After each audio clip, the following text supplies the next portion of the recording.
Bonjour à tous, je voulais vous parler aujourd'hui de bien-être, à savoir nager tout nu dans l'eau, seul. Ce dont je vais vous parler n'a absolument aucune connotation sexuelle. Finalement, on va essayer d'allier le bien-être avec les principes darwiniens. Si vous avez suivi un petit peu l'ouvrage de Darwin, il n'y a pas si longtemps que ça, nous étions encore des poissons. Si vous avez suivi aussi les ouvrages de Sigmund Freud, vous disposez d'un moi et d'un surmoi.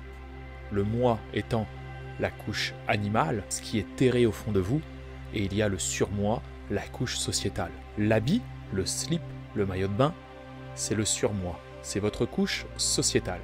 Seulement, le moi a besoin de s'exprimer. Si vous ne faites pas un bon ratio entre le moi et le surmoi, vous pétez les plombs. Et c'est ça qui va donner des cas psychiatriques, des actes graves, que ça soit un surmoi trop développé, ou un moi trop développé. Car nous sommes des animaux, le moi, mais vivant en société, et cela implique le surmoi. Seul dans votre piscine ou à la mer, nager nu vous provoque une sensation de réel bien-être. Et on se rend compte que c'est finalement plutôt compliqué de se retrouver seul et nu dans l'eau. Je parle de nager, je ne parle pas dans sa salle de bain ou dans sa baignoire. Je parle vraiment de pouvoir nager, de pouvoir plonger, nu et seul. Car bien souvent, quand vous allez dans les trucs de naturistes, ou quand vous allez... La plupart des personnes faisant ça sont toujours accompagnées, mais jamais elles ne se retrouvent seules face à elles-mêmes. Si vous arrivez à trouver cet espace de liberté, et cet espace pour vous, où vraiment vous allez pouvoir plonger dans votre intimité finalement, nager nu, plonger nu dans l'eau, vous fera ressortir vos instincts les plus primaires, votre bien-être le plus primaire. Il n'y a pas si longtemps que ça, l'humanité, nous étions dans l'eau. Ça fait pas si longtemps que ça qu'on est sorti de l'eau. On a passé finalement, notre espèce a passé bien plus de temps dans l'eau que sur Terre. Et le fait de se retrouver nu dans l'eau, c'est-à-dire seul face à la nature, c'est-à-dire que vous ne faites plus qu'un avec l'eau. L'eau qui est vraiment l'aspect fondamental de la vie, vous ne faites plus qu'un avec elle. Vous êtes la vie et vous le ressentez. Cette bride, finalement, le slip de bain ou le maillot de bain, vous compresse. Comme si vous restiez enchaîné à ce surmoi, à cette couche sociétale, même seul, dans la mer, dans votre piscine, vous restez enchaîné pour garder un certain équilibre mental et ne pas tomber dans des dérives ultra-sociales et de dégénérescence sociale. Il est important de laisser le moi vivre et s'exprimer. Le moi a une place assez délicate dans nos sociétés, car le moi, c'est le jeu, c'est vos intérêts. Quand je parle du moi, ce sont mes intérêts propres. La société essaye vraiment de vous casser ce moi pour que, et avec des visions extrêmes finalement, comme le communisme ou le socialisme, où ils essayent de comprimer et de détruire le moi. Mais vous ne pouvez... Le moi est génétique, le moi c'est la survie. Le moi c'est ce qui fait que vous respirez, c'est le fait que vous buvez de l'eau, que vous vous reproduisez. Vous ne pouvez pas enlever le moi, vous pouvez le brider par des couches sociales au travers de compressions intellectuelles comme le fait la télévision, comme le fait la radio, comme le fait un bon nombre d'ouvrages écrits. Mais il est important de connaître cette notion du moi, et pour ça je ne saurais que vous conseiller de lire l'intégralité de la bibliographie de Sigmund Freud. Je ne dis pas que ce monsieur a théorisé sur des choses, n'a dit que la vérité, mais c'est plutôt pas mal. Pour en revenir au sujet, nager nu dans l'eau vous procure un bien-être immense. Seul, je le répète, ceci n'a aucune connotation sexuelle. Là, on parle de darwinisme, on parle de repartir dans son milieu originel, à savoir l'eau. Tous vos sens, détachés de tout vêtement, votre côté animal ressortira. Un bien-être animal, le bien-être du moi.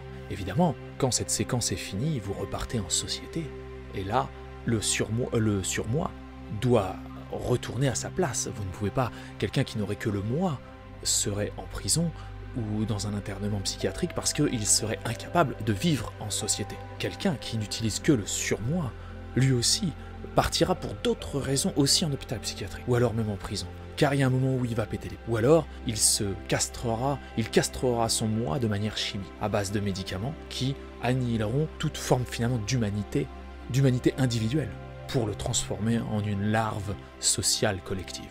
Vous remarquerez que bon nombre de bons samaritains, socialistes, communistes et tout ça, sont tous sous médicaments. Cette notion intellectuelle qu'on leur fait avaler est détruite et n'accepte pas le moi. Ils sont obligés de se castrer chimiquement pour comprimer le moi et ne vivre que dans un surmoi de manière globale sans que leurs propres intérêts ne soient pris en compte. Cela peut provoquer à la fin de graves problèmes, car vous pouvez castrer les choses chimiquement, il n'en reste pas moins que le moi, vous pouvez le comprimer autant que vous voulez. Le moi, on pourrait dire que c'est cette petite chose. Vous voyez, ces petits grammes qu'on n'arrive pas à peser, c'est ça. Je pense que c'est ça. Vous savez, ils avaient calculé la masse d'un corps total et ils disaient qu'il y avait toujours quelque chose, ils appelaient ça l'âme, quelque chose, on n'arrivait pas à calculer complètement la masse du corps. Je pense que c'est le moi, cette chose qui nous définit en tant qu'être, en tant qu'individu, notre individualité. Pour en retourner à la piscine ou à la mer en nageant nu, je vous conseillerais de plonger. Plonger dans l'eau, nager et rester, essayer d'être sous l'eau et de nager. Ressentez, vous ressentirez quelque chose. Alors je ne sais pas quelle serait la sensation pour une femme, mais au niveau de vos parties de reproduction, de pouvoir, et là, attention, je mentionne encore que ceci n'a rien à voir avec acte sexuel ou quoi que ce soit, avec toute sexualité, mais quand vous nagez avec vos parties génitales qui ballottent dans tous les sens, nous revenons à notre milieu originel, une sensation de bien-être total. Évidemment, pour faire ça, il faut déjà essayer de se libérer psychologiquement, car bon nombre d'humains sont dans une couche de surmoi, et comme la plupart des religions, comme on peut le voir, tentent de comprimer le moi pour le faire place uniquement à un surmoi. Essayez de passer le cap et essayez de le faire seul. Je pense que pour atteindre cette osmose, essayez de le faire seul. Je sais que c'est compliqué, et finalement on se rend compte qu'il y a très peu d'endroits où vous pouvez faire ça, parce que moi je peux le faire dans ma piscine par exemple, mais à la mer c'est compliqué. Parce que même dans un truc de nudiste ou de ce que vous voulez, il y a toujours des gens, et puis c'est compliqué. Par exemple, si vous êtes une femme, évidemment, aller toute seule faire ça, c'est plutôt compliqué. Et je comprends bien, un homme, même partir tout seul faire ça, ça peut être aussi compliqué d'être vraiment seul. Pourtant, il faut quand même remettre les choses dans leur contexte. Ça fait pas depuis si longtemps que ça que nous avons des vêtements. L'être humain, dans notre ADN, nous ne sommes pas du tout habitués à porter des vêtements.